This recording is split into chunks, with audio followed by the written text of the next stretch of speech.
Hello YouTube, nalazimo se na Biograd Boat Show u Biogradu naravno i evo sa nama je Josip Kosanović, direktor tvrtke JK Nautika koji imaju inače veći obim posla, koji obavljaju, veće brodove rade, ali na ovom sajmu su evo pripremili prezentaciju dvije manje brojice.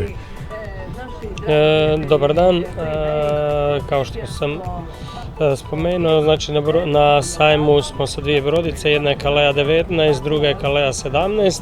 Kalea 19 je brodica poludeplasmanske forme, dok ovdje je brodica iza nas Kalea 17 koja postoji više od 40 godina ajmo nazvati to, u obiteljskom vlasništvu.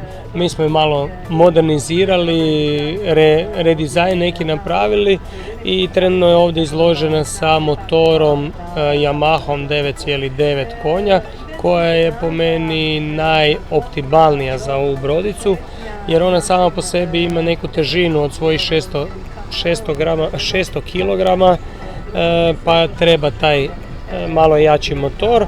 Maksimalna neka brzina toj brodici je 6 milja jer sama riječ govori da je deplasmanske forme,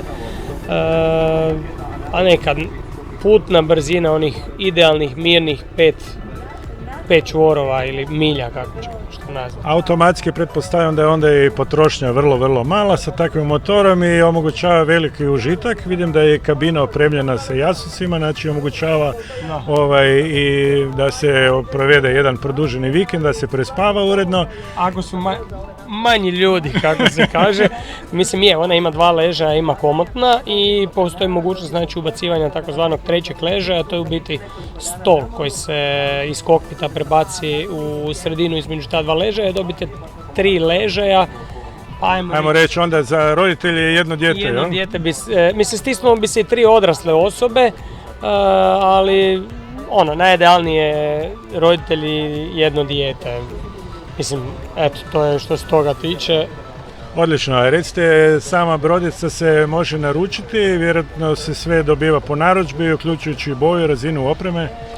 Tako je, brodice se naručuju isključivo po narudžbi i individualizirati se može svaka narudžba jer postoji neki standard u kojem standardu isporučujemo brodicu, a dalje sve promjenjivo, čak i taj standard promjenjiv. Mi nudimo recimo jedan nivo opreme, možda se nekome ne sviđaju takve bitve, možda se ne sviđaju tapecirunzi u tom stilu, možda kormilo, znači sve je dogovorljivo, nije ništa eto tako mora biti, to je konačno. Isključivo i boje mogu biti razne, znači ovo je sve prema dogovoru, znači zato je proizvodnja kojom se možemo dogovoriti. A onda to će normalno utjecati na cijenu, pa će svako onda odabrati za sebe najoptimalniju varijantu što se tiče opreme, cijene i tako dalje, jel? Pa što se tiče cijene, u standardnoj opremi takve neke tih izmjena ne mijenja se znatno neka cijena, a što se tiče dodatnu opremu možemo koji svaki veći brod natovariti sa svim i svačim pa ćemo otići sa cijenom u nebesa.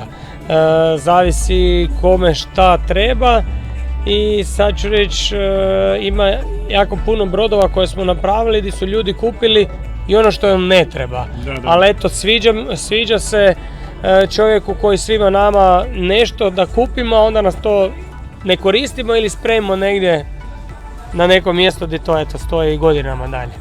Dobro, u svakom slučaju sve stvar dogovora, individualni pristup, a ja ću staviti u opis ovoga videa dole normalno vašu internet adresu, tako da se može zainteresirani javiti preko interneta i kontaktirati vas, stupiti u kontakt i vidjeti koje su sve opcije. Tako da evo, još jedanput hvala za ovaj kratki razgovor i do sljedećeg viđenja. Hvala vama.